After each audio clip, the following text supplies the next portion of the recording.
Happy Hump Day, everybody. Welcome back to Brown Bag Bets, powered by BetSports. We are your daily dose of quick hit handicapping and sports betting picks. I'm Alex Christensen, and joining me in a beautiful new set of blonde locks. That's right, everybody. You guys didn't know Andy's just been hiding this long hair and all those hats and stuff. He's letting it down today. I guess he was like having an audition for like a grunge band or something. No, I just was cleaning up the office and I found this from Halloween. So,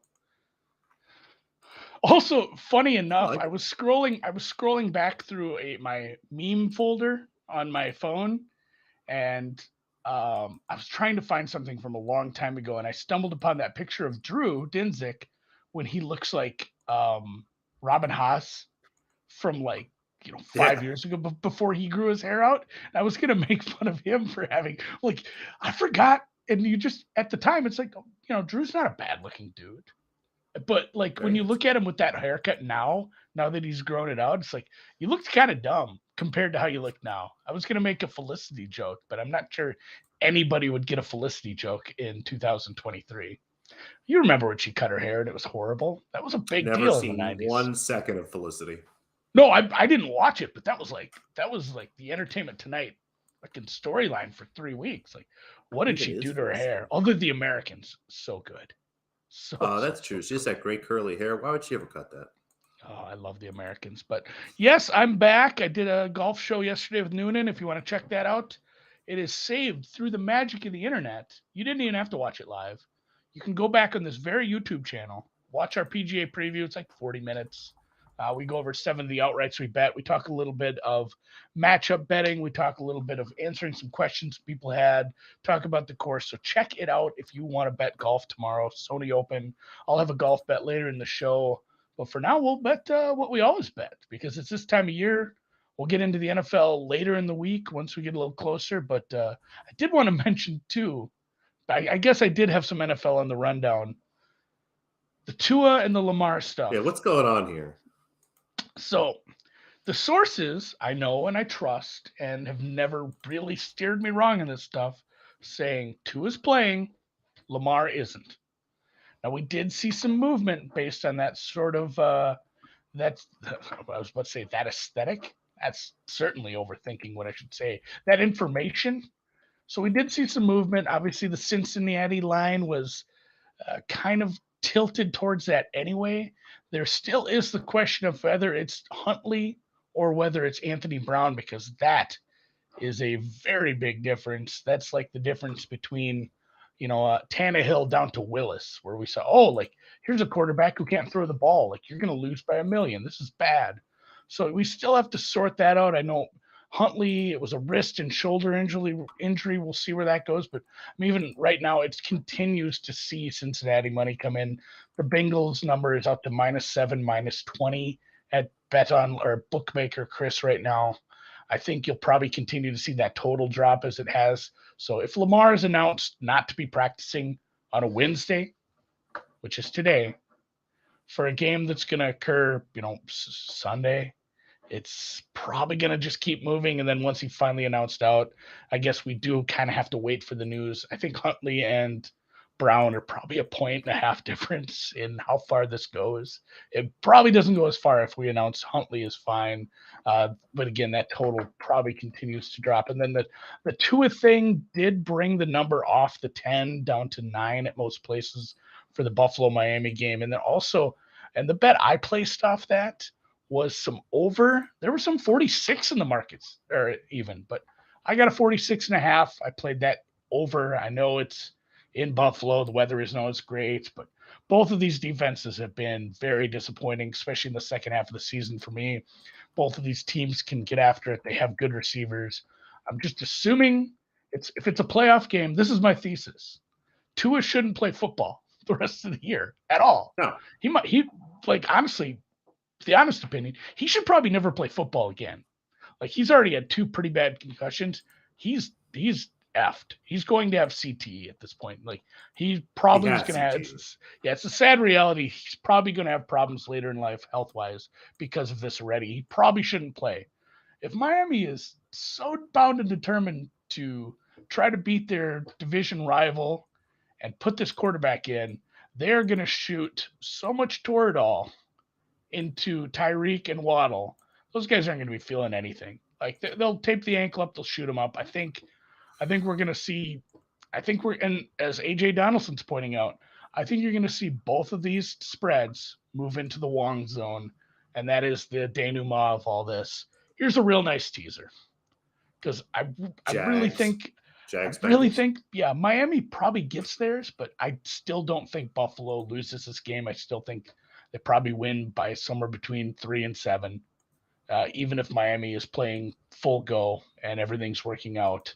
So, getting yourself a Buffalo Cincinnati teaser between two home favorites against divisional teams they've beaten already, it kind of feels nice. So, especially if it's 7.5, 8 between both of those. So, yeah, AJ, that is a hell of a Wong teaser. There's going to be so many Wong teasers. I already played some Buccaneers Jags. I like that one quite a bit as well. If we see Giants money continue to come in, that one's going to move to a Wong. Any bad news for the Niners might move that. You might have a 6-way Wong teaser coming in.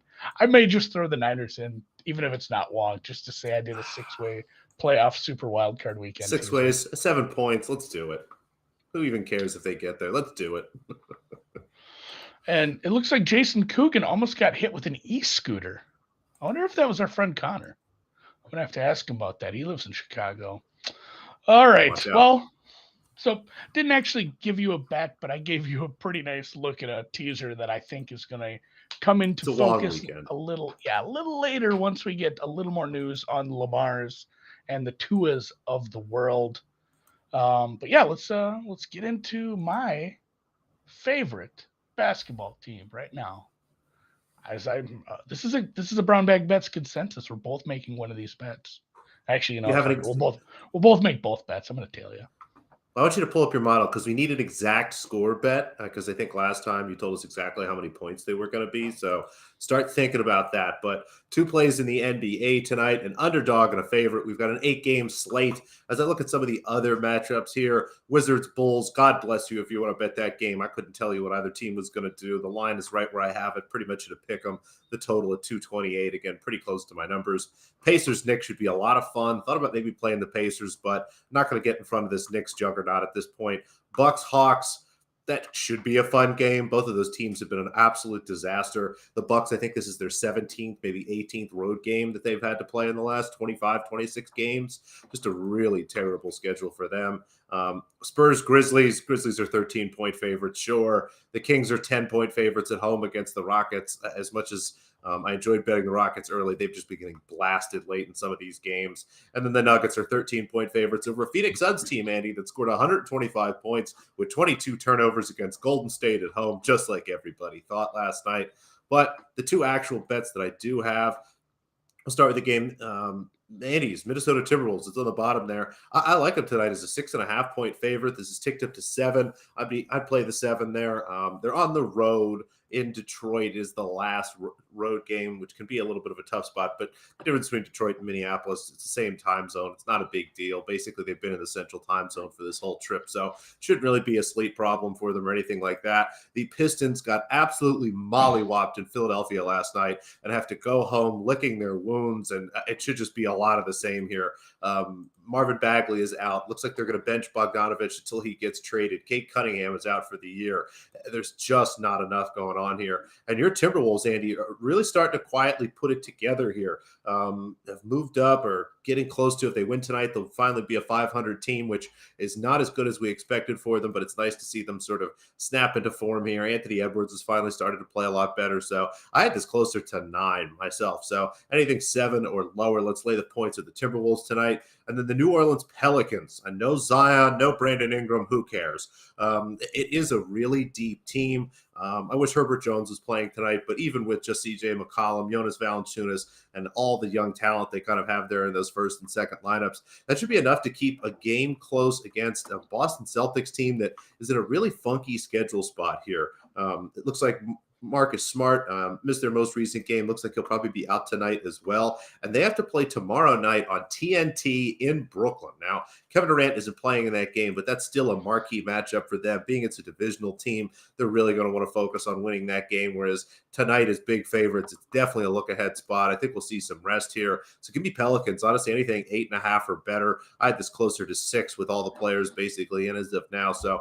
fingers crossed, maybe Boston rests some guys, but this looks like a classic look-ahead spot for them. I think the Pelicans can easily keep this within double digits. I was at the Timberwolves Pistons game last week and a half ago.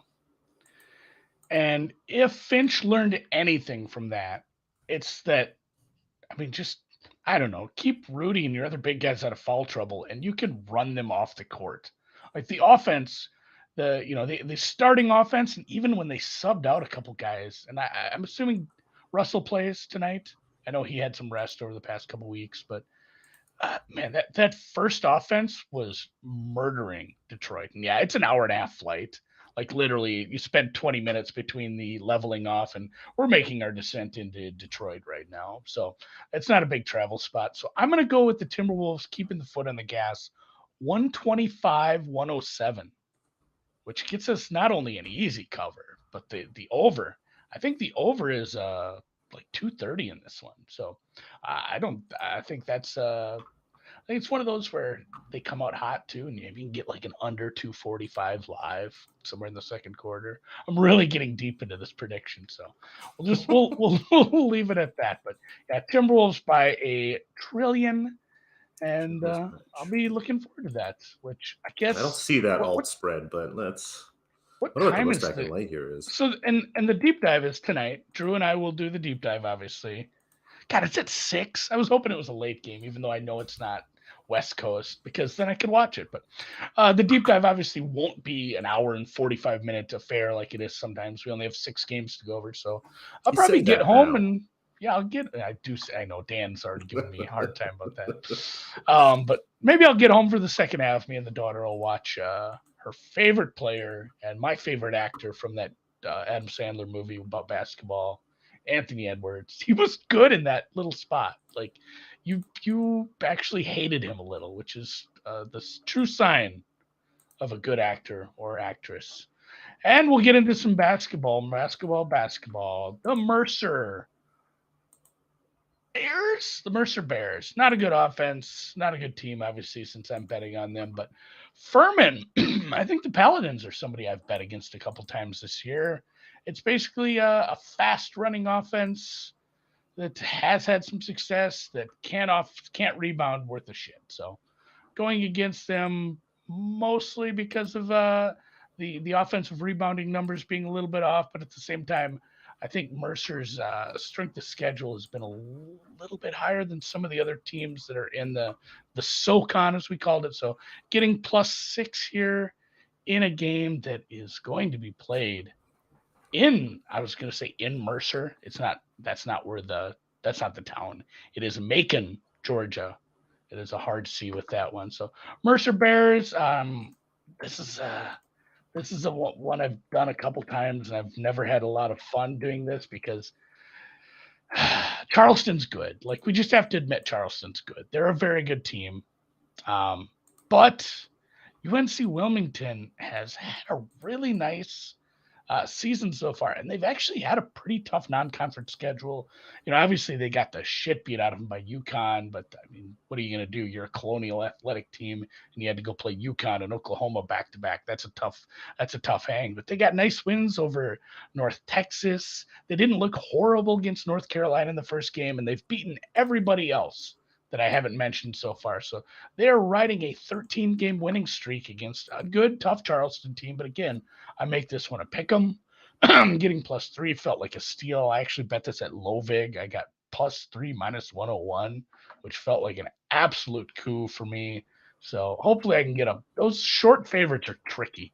I know I got one to overtime the other night that just drove me up a wall. I'm glad I didn't watch it, but Tulsa couldn't do it last night despite it. I bet a team that had a 22-0 run in the game, Alex, did not cover as a dog. But I also bet on the consensus worst team in America. I mean, that's you. 363rd. Yeah, 363rd ranked Hartford Hawks. They covered bell to bell too. I mean, it was kind of a no doubter. They looked real good. SMU, the Mustangs of Dallas, Arlington, somewhere in there, the greater Dallas area, Texas. Texas. Yeah, it's a big state though. The only knock I have on them is they're maybe one of the worst free throw shooting teams in the whole damn country. But it is a pretty good offense, especially in this league.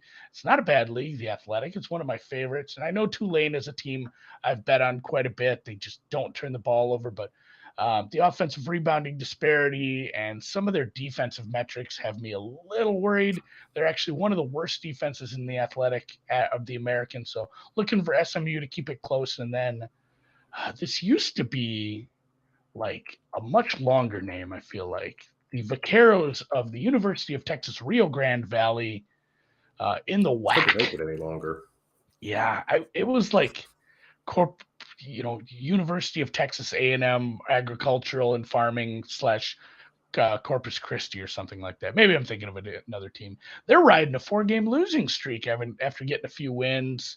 It hasn't been the toughest strength of schedule, and yeah, their offense is pretty stinky, but they don't turn the ball over. They make their free throws. They're a team I think I can trust to keep it close versus another team that isn't great. And that's kind of where I have Abilene Christian. I think they're a little overranked by the market as well. Their offense is stinky. They can't. I think, yeah, I have it. One of the worst 3-point shooting teams in the conference right now. They make their free throws. Everyone makes their free throws. Maybe we should take an over here, but I don't like their offense. I have UTRGV as like a 4-point dog here, so getting 6 feels pretty nice. And Tua got ruled out, huh? Oh my God, It's official. it's official. Well, now I'm sad about my over. We'll have to see how that goes. I think you'll be fine. I mean, it's whoever's I out actually there. like. I As know. long as the wide receivers are playing. I actually feel good that it feels good. One of those reports is wrong, if anything, because again, like I mentioned, in what world should they be playing that guy at this point? So, well, No. that stinks. That stinks for that bet, and it stinks for getting. I doubt we're going to get Miami within Wong teaser range at this point. So, all right. Well, Tua's out. Belinda is in though,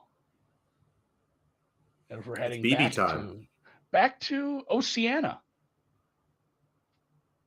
I think. Right. Yes, indeed. It's still playing tennis in Australia. Again, the Australian Open coming soon. I'm sure we'll have some bets for that shortly. I looked at it. It looks like we should have the draw by the beginning of the show on Thursday. So fingers crossed about that. Worst case, we'll have stuff on Friday for outrights. But a handful of match bets as we continue. Still a couple of outrights left. Veronika Kudermetova continues to truck through, which is great. As far as matches for tonight through tomorrow, we will start with Belinda Bencic.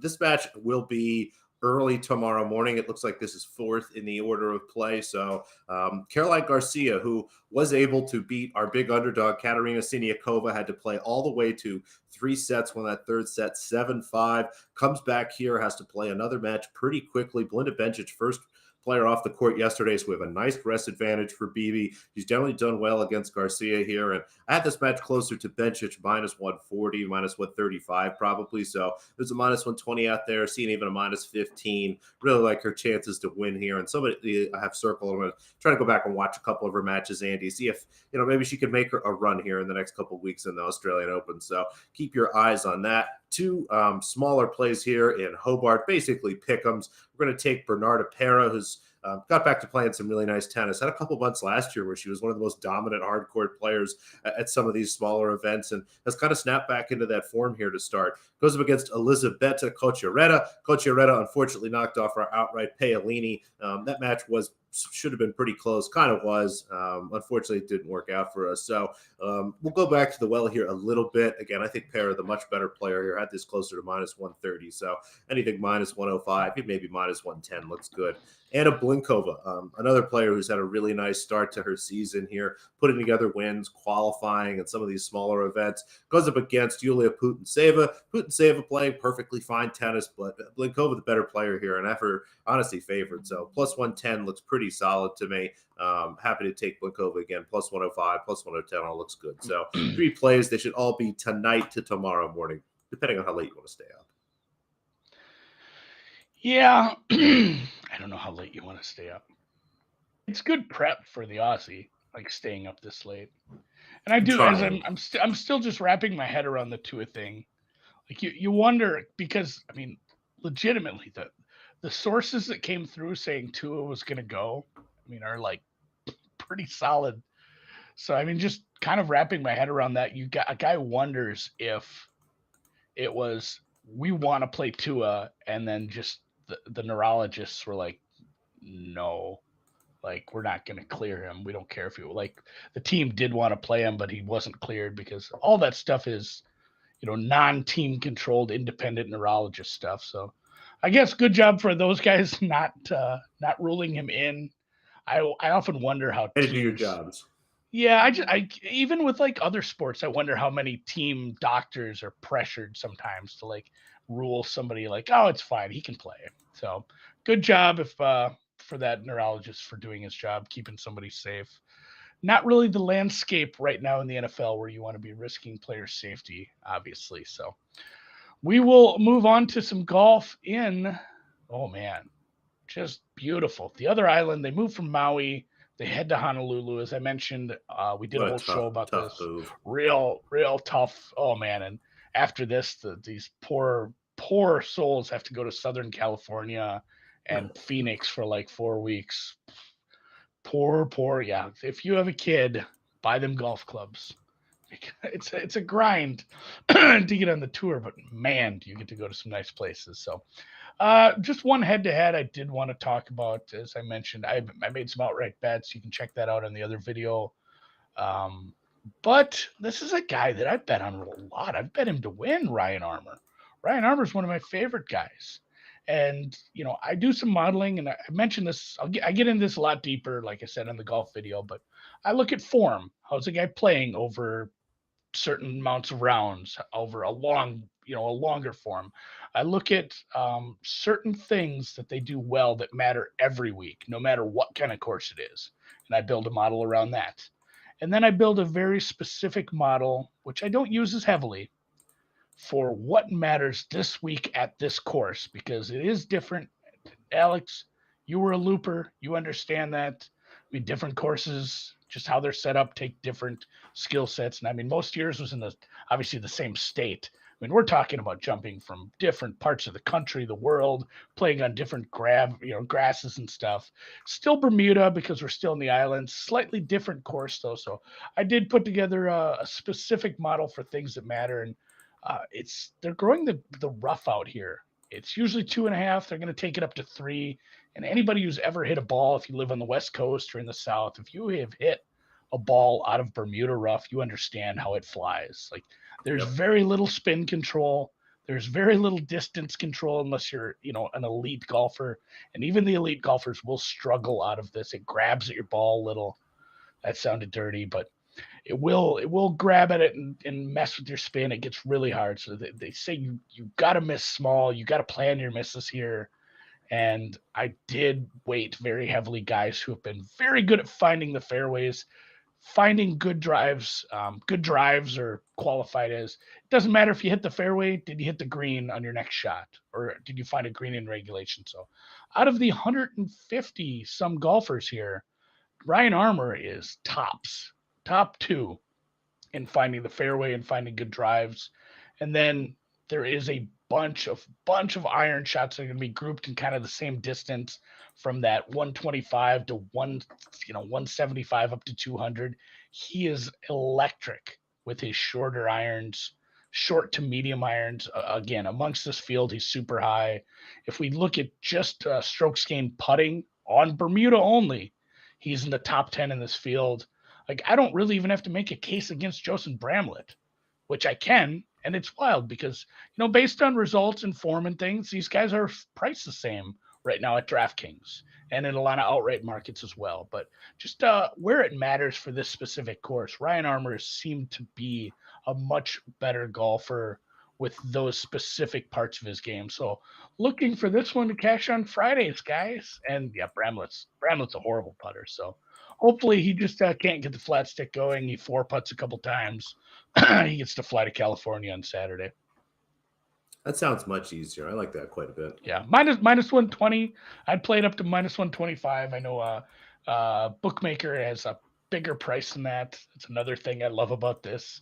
Whatever bookmaker has the worst price available on a golf bet, that means smart golf bettors who bet big money at either there or 411 are betting on that as well. So that makes me happy as well. And if you want to check out the rest of my stuff, it'll be over at BetSports Golf. I will have more matchups as I'm sorting through the rest of the card. It might be a heavy betting week. I'm a volume guy when it comes to golf. I don't have to. How do you feel about betting in volume, Alex? If you see an edge, bet the edge. If you've got a bunch of edges, fire. If you've got a few, don't. Do you have any? Do you have any estimates on how many tennis bets you fire a year? Let me see. I think I can tell you actually. I was talking to somebody about this morning about my volume, and I actually went back and did some looking. It's like, Andy, you play 688 bets in August. It seems like a lot. Like, yeah, it's not a little. It's not a little, but a lot of that was, tailing some other people on some things that I think are profitable endeavors. So, but yeah, golf, 45 weeks a year, you play 4, 5, 6 outrights. You play between 3 and 8 full tournament matchups. You play 8 to 15 regular single round matchups. All of a sudden it's like 25 bets 40 times a year. And it's like, oh, that's 1,000 bets right there. I placed 960 tennis bets in the year 2022. Not bad. Let's get that up. Those are rookie numbers. We need to pump that up over. Well, it doesn't count outrights. If I layer outrights in there, I have to be at 12, 1,300. Like, it could be more than that. But that's 3 to 4 bets a day. Not bad. Oof. So yeah, we'll get that up. We'll get that up into 1,000. I think so this year. There's more events. I believe. The end of the year is more bets. The end of the year is going to get you up there. So, all right, if you watch this on YouTube, or if you're currently watching this on YouTube and you made it this far, please hit the thumbs up. We appreciate that. Please consider subscribing if you like gambling on things. That helps us as well. If you have any questions that you think of later after we're not live, you can leave a comment. It'll give us a little notification, and I'll come back and answer your question or just rap with you. I don't know. So, and I appreciate you guys. We'll catch you here tomorrow, Thursday. We'll talk some pretty intense French Open, hopefully. Not French Open. Jesus Christ, Molitor. Australian Open. Penal calendar.